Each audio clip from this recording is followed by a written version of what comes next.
The fluorescent lights of Morrison Street Grocery buzzed like dying insects.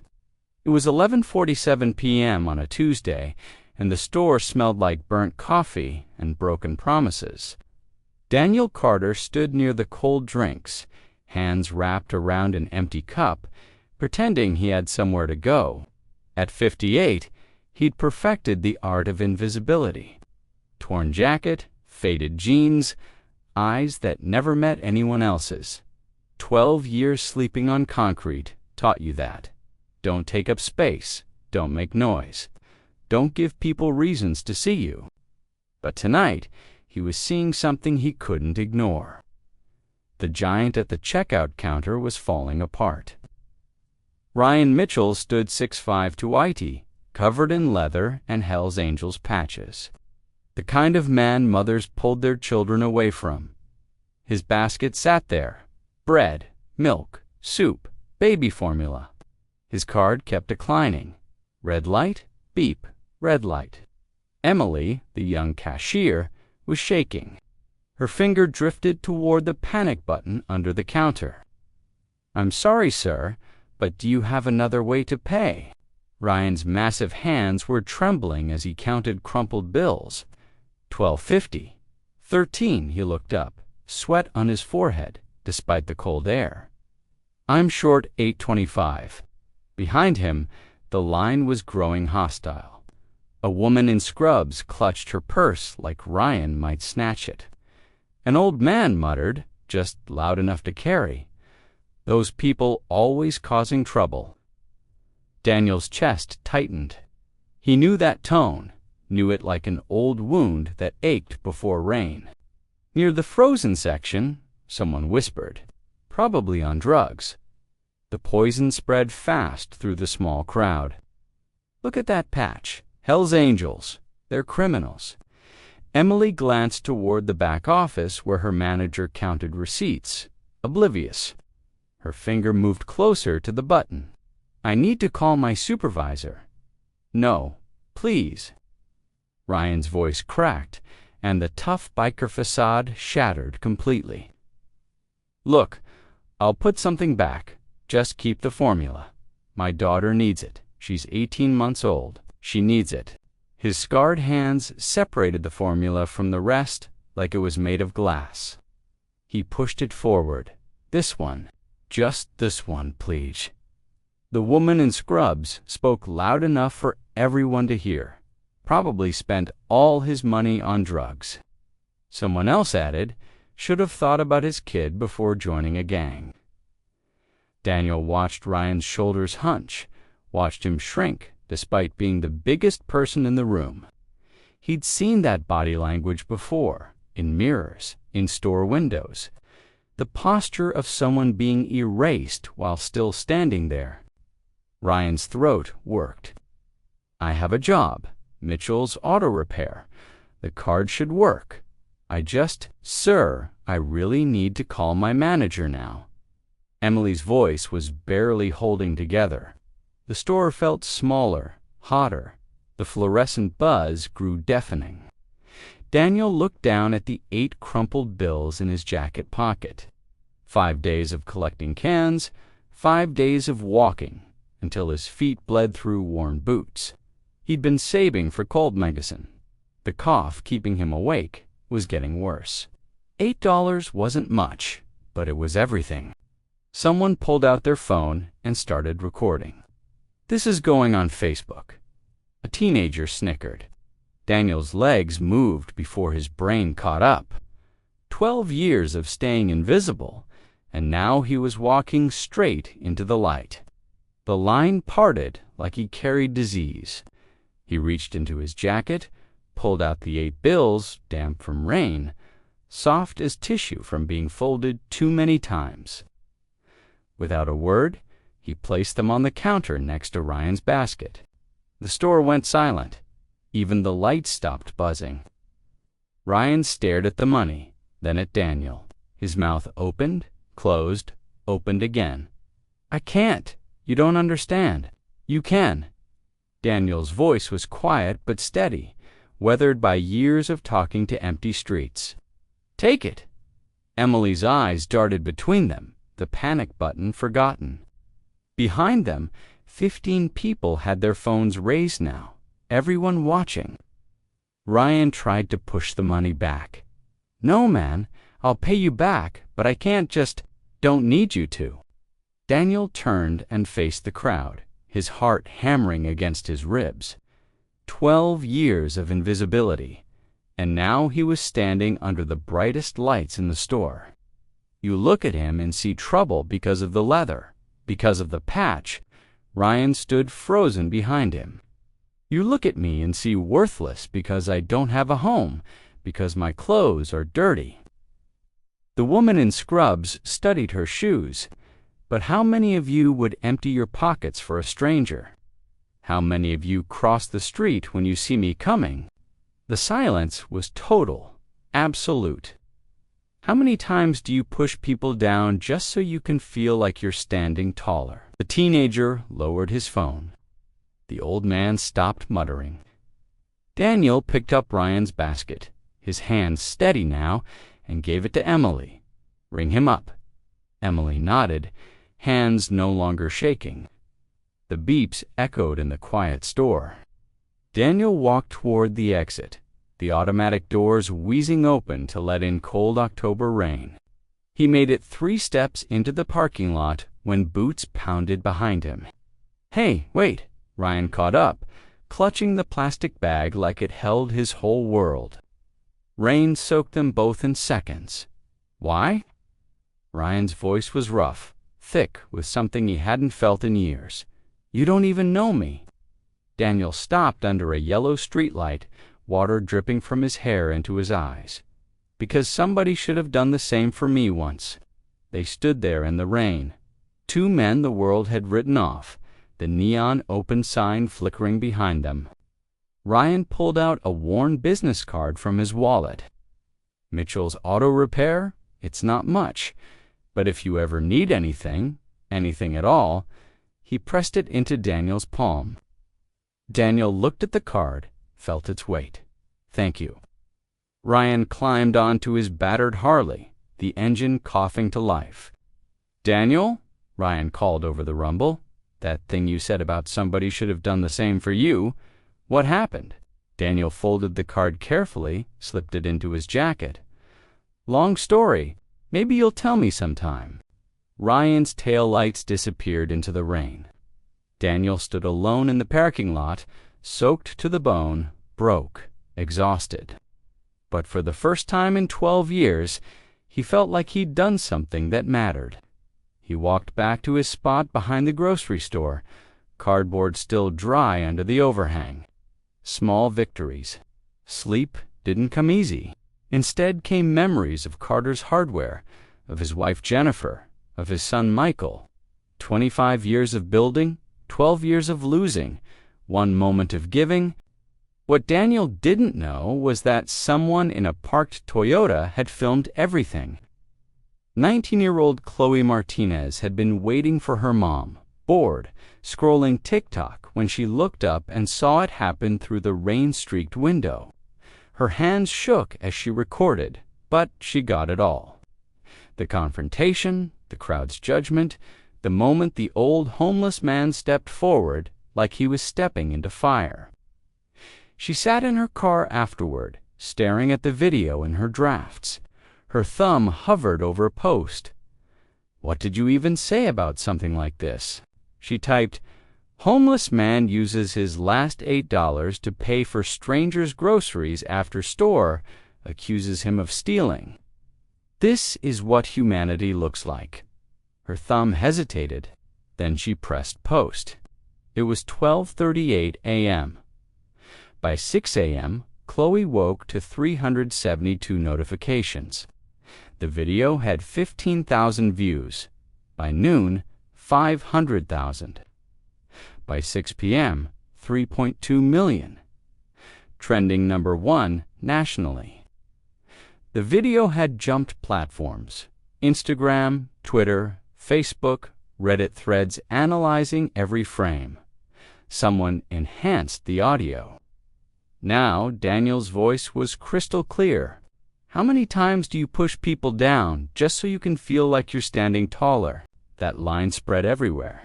Screenshots, quote tweets, memes, art.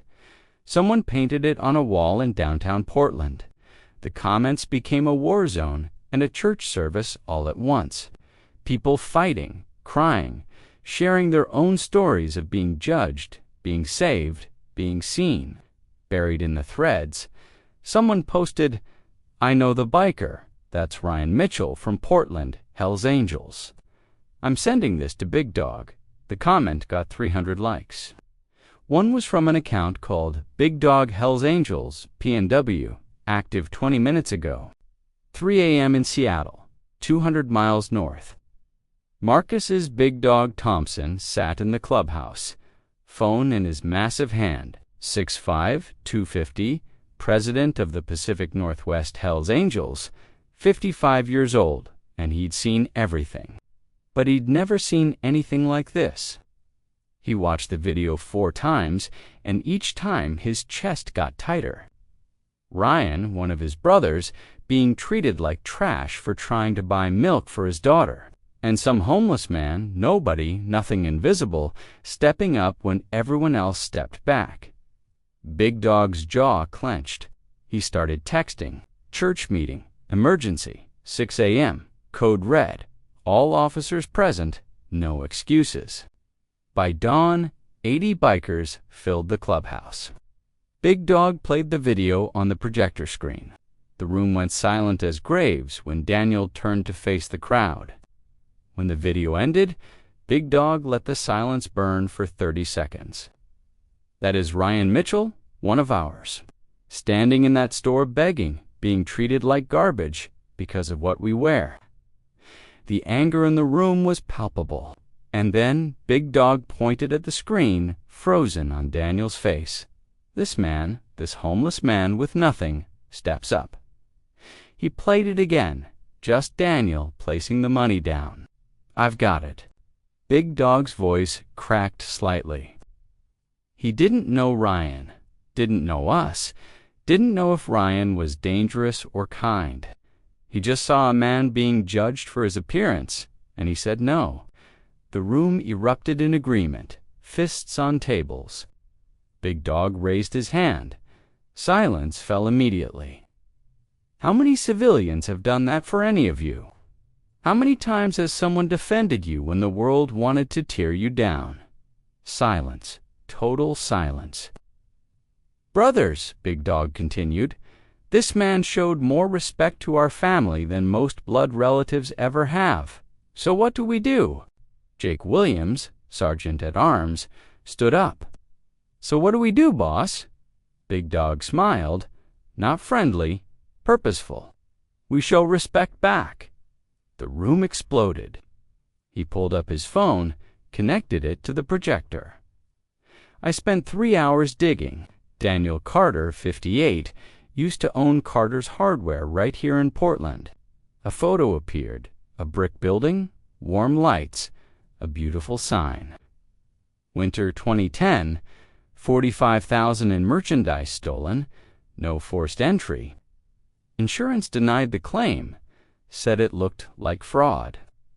News articles flashed on screen, Facebook posts full of venom. Town turned on him, lost everything. Wife left, took his kid to Ohio. Daniel's been homeless ever since. The room went cold. 12 years, Big Dog continued, 12 years on the streets. He pulled up another image, the empty lot where Carter's Hardware used to be. Weeds growing through cracked pavement, a for sale sign. Still empty, still for sale. "What's the asking price?" Someone called. 180,000, not for 80 brothers. Big Dog pulled out his phone. "We got 60,000 in emergency funds. If every brother here kicks in 1,500, we're there." That was rent, groceries, bike repairs. But Jake stood up. "I'm in. Me too. Count me in." Within 60 seconds, all 80 men were standing, fists raised. "We're not just buying him land," Big Dog said. We're giving him back what they stole: his name, his reputation, his life. He pulled up rough building plans he'd sketched at 4 a.m. We build him a new Carter's Hardware, same spot, same name. 3 days, round the clock. When do we start? Saturday morning, dawn. But first, we need 300 riders. Phones came out, calls to Eugene, Spokane, Boise, Sacramento. Within 20 minutes, commitments for 280 riders. Big Dog's phone rang, unknown number. "This is Carl Bishop, Nevada chapter president. Heard what you're planning. We're sending 25 Nevada's 800 miles. We ride fast. Distance doesn't matter." Saturday morning, 6:05, Daniel woke to distant thunder, but the sky was clear. The rumble grew deeper, rhythmic, not thunder, engines. His chest tightened. Motorcycles, a lot of them. His first thought was trouble, police, being told to move along again. He grabbed his backpack, prepared to disappear. Then the first bike rounded the corner. Chrome gleaming black leather, Hell's Angels, patches, then another, then 10 more, then 50. They kept coming. Daniel stood frozen, backpack halfway to his shoulder. His brain couldn't process it. The street filled with motorcycles, a river of steel flowing toward him. The lead bike pulled up 15 feet away, engine cut. Ryan Mitchell pulled off his helmet and grinned like the sun. "Morning, brother." Daniel's mouth opened, closed. No words came. Behind Ryan, more bikes formed, precise rows. Patches from Seattle, Eugene, Boise, Sacramento, Nevada. A mountain of a man dismounted from the second bike, 6'5", gray beard, presence like gravity. Daniel Carter. Daniel managed a nod, throat too dry to speak. Name's Marcus Thompson. Brothers call me Big Dog. I'm president of the Pacific Northwest Hell's Angels. He extended a hand the size of a dinner plate. Daniel shook it, his hand disappearing. "I don't understand. We saw what you did. The video." Ryan stepped up with his phone, showed Daniel the screen. Daniel stared, saw himself in the store, saw the moment he put down $8, 50 million views. Ryan said quietly, 50 million people saw you stand up for me." Daniel's legs felt weak. "Brother, you're famous." Big Dog's voice was gentle, but more than that, you did something nobody else would. You saw past the leather to the man. 300 bikes had formed a semicircle now, 300 men silent, respectful. Big Dog reached into his vest, pulled out a manila envelope. "We found out about you, Daniel, about Carter's Hardware, about what happened 12 years ago." Daniel's chest tightened. "That's old news." "Not to us it isn't." Big Dog's eyes were fierce. "You got destroyed by rumors, lost everything because people believed lies. We can't give you back the 12 years they stole, but we can give you this." He opened the envelope, pulled out a property deed. Daniel's hands shook as he read. "Oak and Fifth. That's where my store was. Still is, or will be." Ryan stepped closer. "We bought the lot, closed yesterday. Cash." "You bought? Why?" "Because your family now," Big Dog's voice was iron wrapped in velvet. "And family doesn't let family sleep on cardboard. Look at the signatures." Daniel flipped pages, signature after signature, 305 names. Hell's Angels chapters from 7 states. "We all own a piece, which means you can't refuse it. This isn't charity, Daniel. This is justice." Daniel's vision blurred. A pickup truck rumbled around the corner, then another, then a flatbed loaded with lumber. "We're building you a new Carter's Hardware," Ryan said, "starting today, right now. Same spot where the old one stood. Police cars arrived, 4 of them. Big Dog didn't turn around. We're legal, private property, permitted construction. They can run checks. One young officer approached nervously. We got calls about a disturbance. No disturbance, officer, just a community project, building a store for a good man. The officer looked at Daniel, at the 300 bikers, at the trucks. This is about that video, isn't it? The homeless guy who helped the biker. That's him, Big Dog pointed. And yeah, this is about respect. The officer's expression softened. My mom showed me that video, made her cry. Sir, what they did to you 12 years ago was wrong. About damn time someone made it right. Big Dog put a massive hand on Daniel's shoulder. Brother, you gave your last $8 to a stranger. You stood up when everyone else sat down. You defended one of ours when the world wanted to destroy him. His grip tightened. If that doesn't deserve honor, nothing does. Ryan pulled out a leather vest, black, worn, soft. The patches were new. Hell's Angels honorary member across the top, below it in white stitching, family forever. We don't give these out lightly. You earned it. Daniel took the vest, hands trembling. It was warm from Ryan's bike, heavy with meaning. Put it on, Ryan urged. Daniel slipped his arms through. The vest settled on his shoulders like armor, like belonging. It fit perfectly.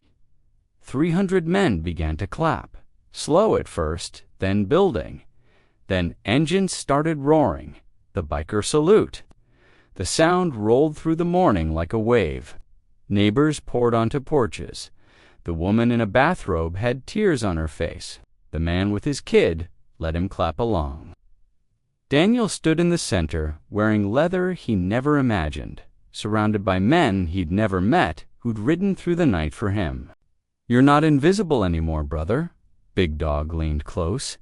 You're seen. You're valued. You're family. Daniel's tears came then.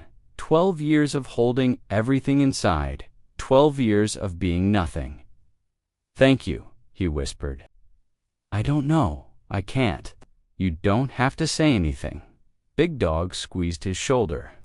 Just let us do this. Let us give you what you gave Ryan a second chance. Ryan stepped forward and hugged him. The big biker's arms wrapped around the homeless man like a shield. You saved me in that store. Now let us save you.